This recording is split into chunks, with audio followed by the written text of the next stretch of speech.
मेरा नाम जगदीश है और पिछले 10 सालों से मैं ट्रक चलाने का काम कर रहा हूं। मगर उस रात मैंने जो देखा, जो महसूस किया, वो पिछले 10 सालों में मैंने कभी भी नहीं किया था। उस रात को याद करते ही आज भी मेरी रूहें कांपने लगती हैं और पूरे शरीर में एक सिहरन सी दौड़ जाती है। दरअसल बात आज से तकरीबन 4 साल पुरानी है। उन दिनों सर्दियों का मौसम चल रहा था। आम सर्दियां नहीं, दिसंबर के आखिरी हफ्ता की सर्दियां, कड़ाकेदार और जमा देने वाली। उस रात मैं और मेरा खलासी, हम दोनों ईंट से भरी ट्रक को लेकर सहारनपुर ले जा रहे थे। अमूमन ये सब काम मैं रात में ही करता था, क्योंकि रात में दिन के मुकाबले ट्रैफिक काफी कम होता है, या यूं कह लें ठंड के मौसम में तो होता ही नहीं है। उस रात भी नज़ारा कुछ ऐसा ही था। पूरा का पूरा हाईवे खामोशी की चादर में लिपटा हुआ था। मेरी ट्रक के अलावा बस एक आध ट्रकें ही हाईवे पर नजर आ रही थी। मेरा खलासी राजू मेरी बगल वाली सीट पर ऐसे दुबक कर बैठा हुआ था जैसे दुनिया भर की सारी ठंड उसे ही लग रही हो। पर मुझे उतनी ठंड नहीं लग रही थी। मैं बड़े आराम से ट्रक चला रहा था। अभी मैं ट्रक चला ही रहा था कि तभी बगल वाली सीट पर बैठे खलासी राजू ने कहा, उस्ताद, आज ठंड थोड़ी ज्यादा नहीं है? इस पर मैंने कहा, तुझे ही लग रही है भाई, मुझे तो नहीं लग रही उतनी ठंड। हालांकि मुझे ठंड नहीं लग रही थी, मगर रास्ते पर कोहरा इतना फैला हुआ था कि सामने का कुछ भी देख पाना मुमकिन नहीं था। बहुत मुश्किल हो रही थी देखने में। अभी मैं किसी तरह मुश्किल से हाईवे पर गाड़ी चला ही रहा था कि तभी राजू बोला, उस्ताद, किसी ढाबे पर गाड़ी रोकना, जरा चाय वाय पीते हैं। इस पर मैंने बोला, अबे क्या यार, एक तो पहले ही देर हो रही है, ऊपर से ढाबे पर रुकवा रहा है तू। मेरी इस बात पर राजू ने कहा, क्या उस्ताद, आप भी ना, मालिक की बात पर आप इतना गौर क्यों करते हो? उसका तो काम है बोलना, वो तो बोलेगा, हम लोग अपने हिसाब से चलेंगे ना। बहसबाजी में ना कभी मैं राजू से जीता था और ना ही जीत पाऊंगा, जिस वजह से मुझे राजू की बात माननी ही पड़ी। लिहाजा मैंने ट्रक को वहीं पास ही में एक ढाबे पर रोका और हम लोग ट्रक से उतरकर ढाबे में चले गए। चूंकि वो ढाबा ज्यादा बड़ा नहीं था, इसलिए उसमें लोग भी बहुत ज्यादा नहीं थे। हमारे अलावा 1 या 2 लोग ही रहे होंगे। हम दोनों ने वहां पर कुछ देर भट्टी में आग का मजा लिया और चाय पीकर वहां से निकल ही रहे थे कि तभी उस ढाबे वाले ने कहा, कहाँ जाइएगा साहब आप? इस पर मैंने जवाब दिया, जी मैं तो ट्रक लेकर सहारनपुर जा रहा हूँ।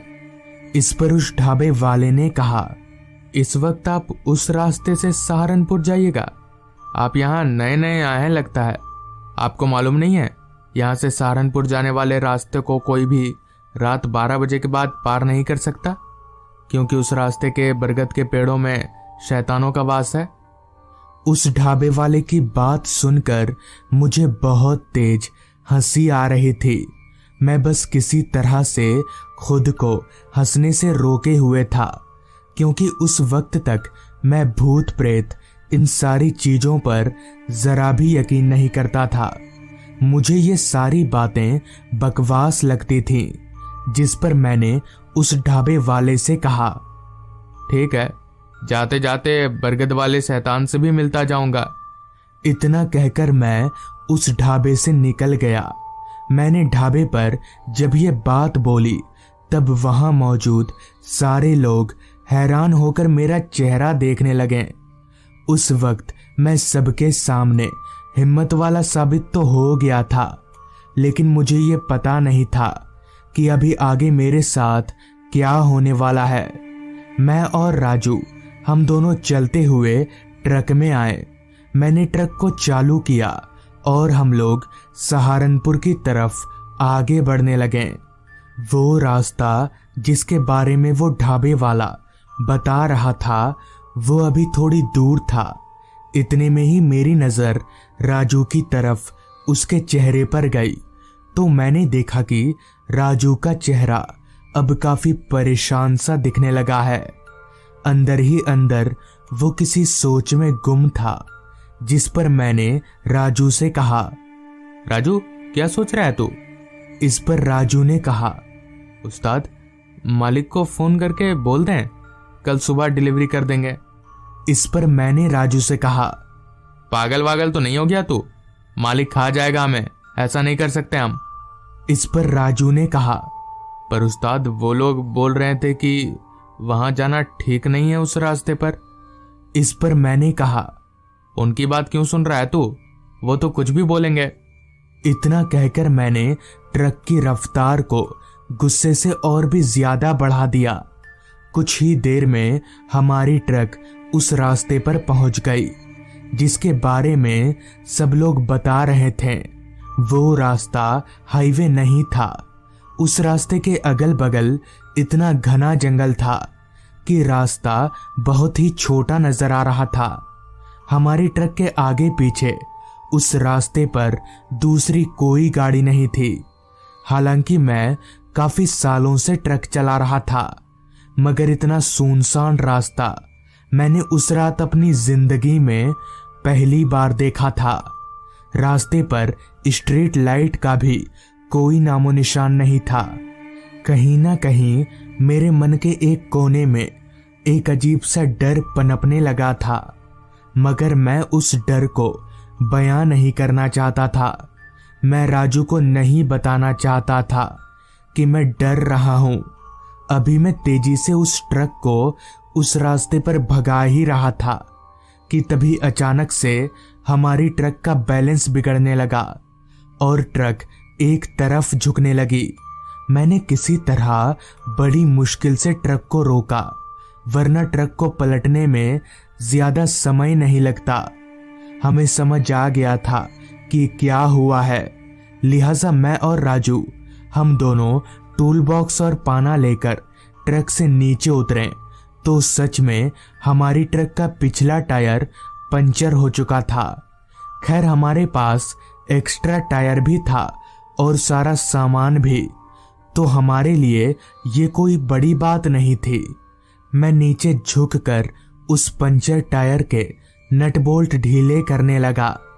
अभी मैं नट बोल्ट ढीले कर ही रहा था कि तभी मेरे पास खड़े राजू ने कपकपाती आवाज में मुझसे कहा, उस्ताद वो देखो बरगद का पेड़, हमारी ट्रक इस पेड़ के पास क्यों खराब हुई? मैंने राजू के इशारे की तरफ देखा तो सच में हमारी ट्रक एक बरगद के पेड़ के पास खराब हुई थी, जो कि काफी हैरानी वाली बात थी। मगर मैंने राजू को ये कहकर टाल दिया कि ये सिर्फ एक इत्तेफाक है जो कि हर किसी इंसान के साथ हो सकता है। जिसके बाद हम दोनों ने मिलकर फटाफट टायर चेंज कर दिया और ट्रक लेकर आगे बढ़ने लगे। हम लोग ट्रक लेकर जैसे ही वहां से थोड़ा आगे गए कि तभी अचानक रास्ते के अगल बगल मुझे सिर्फ बरगद के पेड़ ही पेड़ नजर आने लगे। जहां तक मेरी नजर जा रही थी सिर्फ और सिर्फ बरगद के पेड़ दिख रहे थे। मुझे कुछ सूझ नहीं रहा था कि ये क्या हो रहा है। तभी मैंने राजू से पूछा, राजू तुझे रास्ते के किनारे बरगद के पेड़ नजर आ रहे हैं क्या? इस पर राजू बोला, हाँ उस्ताद, आपको भी दिख रहे हैं क्या? अभी राजू ने इतना कहा ही था कि तभी अचानक से मुझे सब कुछ उल्टा नजर आने लगा और ट्रक एकदम से रुक गई। हम दोनों अपने शरीर का भार पीछे की तरफ महसूस कर पा रहे थे, लिहाजा हम दोनों फटाफट जैसे तैसे ट्रक से बाहर निकले तो हमने जो देखा वो देखकर हमारा पूरा बदन कांपने लगा। हमारे रगों में खून की जगह डर दौड़ने लगा, क्योंकि हमारा ट्रक रास्ते पर पलटा हुआ था। मगर ये कैसे हो सकता है? बिना किसी एक्सीडेंट के हमारी ट्रक कैसे पलट सकती है? ऐसा लगा जैसे किसी ने अपनी हाथ से ट्रक को पलट दिया हो। पर ऐसा कैसे हो सकता है? ट्रक कोई खेलने की चीज नहीं है जो कोई हाथ से पलट देगा। तभी फिर से राजू ने अपनी कपकपाती आवाज में कहा, उस्ताद, वो देखो, बरगद का पेड़। मैंने जब उसके इशारे की तरफ देखा तो पाया कि इस बार भी जहां हमारी ट्रक पलटी है वहां पास ही में एक बरगद का पेड़ है। हमें समझ आ गया कि यहाँ दाल में कुछ तो काला है, जिस वजह से हम दोनों ने उसी वक्त वहां से दौड़ लगा दी। भागते हुए हम सीधे उस चाय की दुकान पर पहुंचे और सबको सारी बात बता दी। सारी बात सुनकर वहां मौजूद एक आदमी ने कहा कि दरअसल उस रास्ते में जितने भी बरगद के पेड़ हैं उनमें शैतानों का वास है। रात 12 बजे के बाद उन्हीं के बच्चे रास्ते पर खेलते हैं, इसलिए उस वक्त कोई भी गाड़ी उस रास्ते को पार नहीं कर सकती। तो दोस्तों, ये थी आज की कहानी। अगर आपको ये कहानी पसंद आई हो तो चैनल को ज़रूर सब्सक्राइब कर लें।